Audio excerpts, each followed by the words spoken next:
At 71, I finally learned what really matters. People, presence, time, health, love. Everything else is just noise.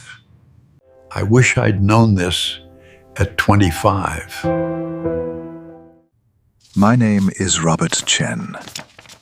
I'm 71 years old. I spent 46 years climbing a corporate ladder that led absolutely nowhere. And the cruelest part, I was good at it. Really good. That's what made it so easy to justify. Let me tell you what I learned too late, and why I'm writing this at 11 p.m. on a Wednesday instead of sleeping. Because someone reading this is 32 years old right now, sitting at their desk at 9 p.m., telling themselves, just one more year of this grind. I was you. And I need you to hear what I couldn't. At 25, I joined Stedman Financial as a junior analyst. Starting salary, $42,000. Seemed like all the money in the world. My manager, a man named Richard who died of a heart attack at 53, pulled me aside my first week.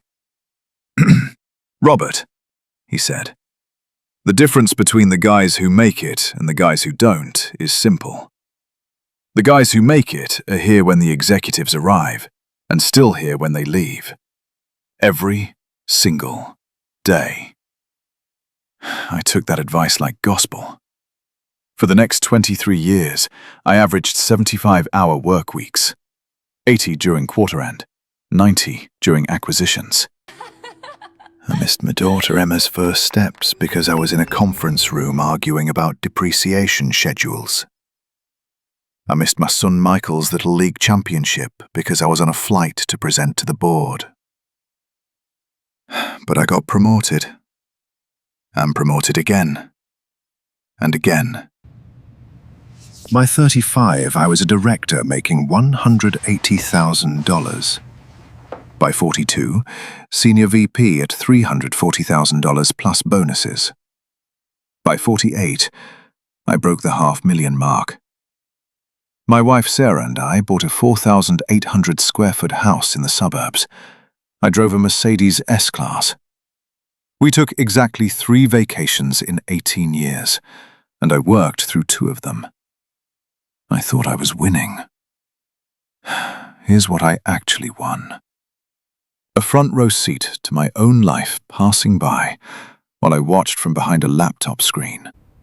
There's this ancient practice called memento mori. Remember, you must die. The Stoics would contemplate their mortality daily, not to be morbid, but to live with clarity.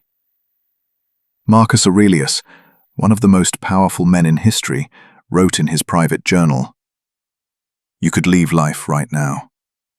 Let that determine what you do and say and think." I'm 71. If I'm lucky, I have maybe 10 to 15 years left. Probably less given my blood pressure and the fact that I can't climb stairs without getting winded. That's roughly 3,650 to 5,475 days. When you're 25, you think you have infinite time. When you're 71, you count in days, not years. But here's the thing the Stoics understood that I didn't. It's not about the number. It's about knowing, truly knowing, that the number is finite, and letting that knowledge shape how you spend those days. I spent 16,790 days, 46 years, optimizing for the wrong variable. I optimized for money, status, and professional achievement. I never optimized for what I'd want to remember on my deathbed. Modern psychology has a term for what happened to me: the hedonic treadmill. It's the observed tendency of humans to return to a baseline level of happiness despite positive or negative life changes. In plain English, more money doesn't make you happier once your basic needs are met. When I made $42,000, I thought $100,000 would solve everything. When I made $100,000, I thought $200,000 was the magic number. At $200,000, I convinced myself $300,000 would finally be enough.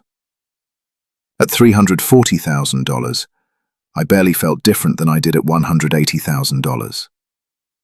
The house got bigger, the car got fancier, the watches got more expensive. The happiness stayed exactly the same. Actually, that's not true. The happiness decreased. Because every increase in income required more hours, more stress, more travel, more time away from the people who actually mattered. I was running faster and faster on a treadmill, exhausting myself, going nowhere. Let me be specific about what my career obsession cost me. Time with my children. Emma is now 43. Michael is 40. They were ages 2 to 25 during my peak earning years. That's 8,395 days I could have been present for dinner, homework, weekend activities, conversations. I was physically present for maybe 2,000 of those days. Mentally present for maybe 500. I missed roughly 6,000 days of my children's lives that I will never, ever get back.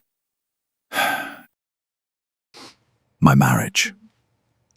Sarah died 3 years ago of breast cancer. We were married for 44 years. Sounds like a lot, right? But I was truly present, truly engaged with her for maybe 10 of those years. The rest I was either physically absent or mentally checked out, thinking about work. In her final 6 months when she was going through chemo, I finally stopped working. We had the deepest conversations of our marriage. She told me she'd waited 40 years for me to really see her. I had 6 months to make up for 4 decades. It wasn't enough. My health. All those years of stress, poor sleep, irregular meals and zero exercise have left me with high blood pressure, type 2 diabetes, and a heart that my cardiologist describes as concerning. I can't do the things I dreamed about doing in retirement. Hiking. Can't do it. Travel. Exhausting. Playing with grandkids. I get winded after 10 minutes. I traded my health for wealth, and now I'd give all the wealth back for just one healthy body. My friendships. I had 3 close friends in my 20s. Real friends. The kind you call at 2 a.m. I slowly ghosted all of them because I didn't have time. I chose networking events and client dinners over genuine connection. I have 847 LinkedIn connections and 0 close friends. I eat dinner alone every night. My father died when I was 51. He'd been retired for 6 years. I visited him exactly 4 times during those 6 years. 4 times in 2,190 days. He used to call every Sunday and I'd always be too busy to talk for more than 5 minutes. He stopped calling after a while. I was too busy to notice. He died 3 months after he stopped trying. I found boxes of letters he'd written to me that he never sent. He wanted to tell me about his life, his regrets, his lessons. I never made time to listen. Total monetary earnings over 46 years. Approximately $11.2 million pre-tax. Net worth today, $3.8 million after 2 kids' college, weddings, the house, medical bills, and life. Total cost. Everything that actually mattered. There's a famous saying, don't climb the ladder of success only to find it's leaning against the wrong wall. I climbed the ladder brilliantly. I made VP at 42, 5 years ahead of average, I out-earned 97% of Americans. I had the title, the office, the parking spot. Then I reached the top and looked around. The view was terrible. I was standing alone on a pile of achievements that meant nothing to anyone, including me. The moment I knew I'd wasted my life came 18 months ago. I was at Emma's house for Thanksgiving. My grandson, Jack, age 7, was drawing at the kitchen table. He looked up at me and said, "Grandpa, would you play cars with me?" I said yes. We played for maybe 15 minutes before I got a call from a former colleague about a consulting opportunity. I took the call. When I came back, Jack was playing alone. Emma was watching from the doorway. "He asked for you specifically," she said quietly. "He doesn't usually do that." "I was only gone 10 minutes, I said. "Dad," she said, and her voice had this quality I'd never heard before. Sad. Resigned. "You've been gone my whole life. You were just physically present sometimes." That sentence broke something in me. Because she was right. I'd been absent for her childhood, and now I was going to be absent for my grandchildren's childhood too. The pattern was going to continue because I didn't know how to be any other way. Marcus Aurelius wrote, "It is not death that a man should fear, but he should fear never beginning to live." I didn't live. I worked. There's a difference. Seneca wrote to his friend Lucilius, "People are frugal in guarding their personal property, but as soon as it comes to squandering time, they are most wasteful of the one thing in which it is right to be stingy." I guarded my money obsessively. I squandered my time carelessly. I had it backwards. Epictetus taught about the dichotomy of control. Focus on what you can control. Accept what you cannot. I spent decades trying to control stock prices, market conditions, board decisions, client opinions. I ignored the things I could actually control. How I spent my evenings, whether I attended my son's games, whether I told my wife I loved her, whether I called my father back. The Stoics had it figured out 2,000 years ago. I learned it at 69, 2 years after my wife died. I'm going to be direct now, because I don't have time for anything else. 1. People die. Your parents will die. Your spouse will die. You will die. This is not pessimism. This is reality. And when they're gone, you won't wish you'd worked more. You'll wish you'd been present.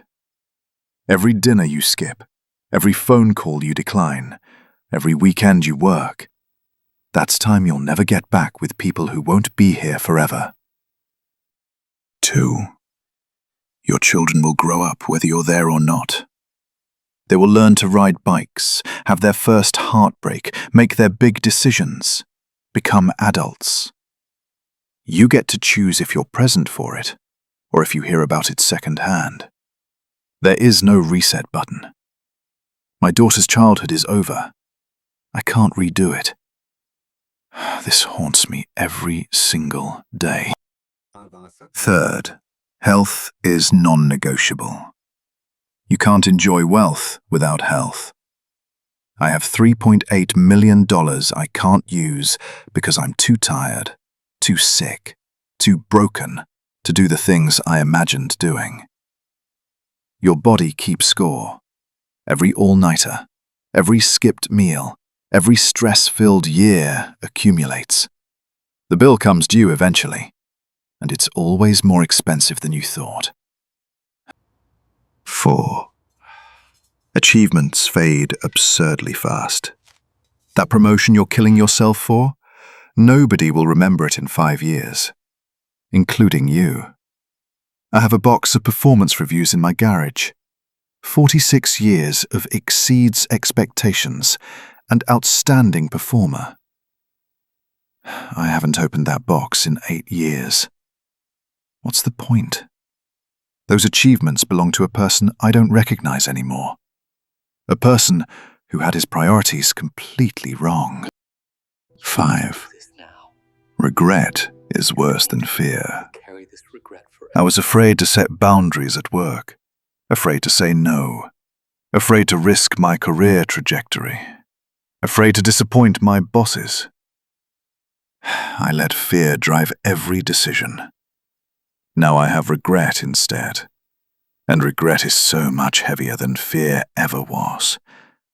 Fear is about what might happen. Regret is about what did happen and can never be changed. 6. Later is a lie you tell yourself. I was going to travel with Sarah later. I was going to spend time with my dad later. I was going to coach my kids' teams later. Later never came. Later kept getting pushed back until it became never. Every time you say, "I'll do it later," you're gambling that later will exist. It might not. 7. Enough is a real number, but you have to choose it. I never chose my enough number, so there was never enough. $100,000 wasn't enough. $500,000 wasn't enough. Nothing was enough because I never defined what enough meant.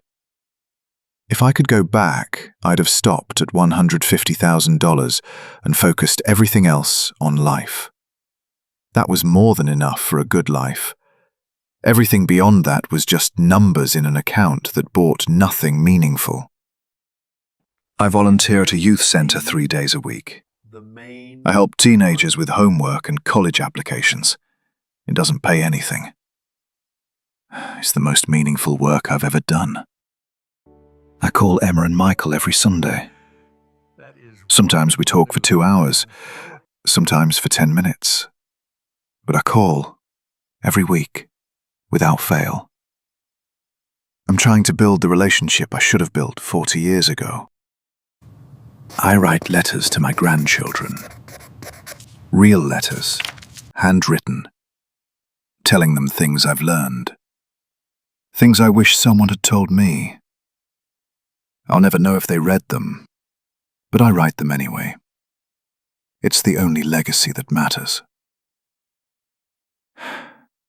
I sold the 4,800 square foot house and moved into a 1,200 square foot condo. I don't need space. I need simplicity. I need to stop maintaining symbols of success and start actually living. I practice memento mori every morning. I ask myself, if this were my last day, would I be proud of how I spent it? Most days the answer is yes now. For 46 years, the answer was no. The message for you. If you're in your 30s or 40s reading this, you're at the exact point where I made my biggest mistakes. You're probably successful, probably have a good career trajectory, probably think you have time to fix the work-life balance later. You don't have as much time as you think. I'm not telling you to quit your job or stop caring about your career. I'm telling you to define your enough, to set boundaries, to be present when you're with your family, to call your parents, to not miss the moments that matter. The Stoics were right. Keep death in mind, not to be morbid, but to live with clarity. You will die. The people you love will die. Time is the only resource that matters, and you're spending it right now, whether you're conscious of it or not. I spent 16,790 days chasing achievement, status, and wealth. I'd give every penny I have for just one more day with Sarah when she was healthy. For one more Sunday dinner with my dad. For one more little league game with Michael. For one more dance recital with Emma. You still have those days ahead of you. Don't trade them for a bigger title or a larger salary. They're not a fair exchange. Not even close. At 71, I finally learned what really matters. People. Presence. Time. Health. Love. Everything else is just noise. I wish I'd known this at 25. I wish I'd known this at 35. I wish I'd known this at 45. But you can know it now. Please know it now. The race you think you're in doesn't matter. The trophy you're chasing is empty. The finish line you're running toward won't feel like you think it will. Stop running. Look around. The people you love are right there. Be with them. That's what really matters. That's what I learned 46 years too late. Don't wait 46 years.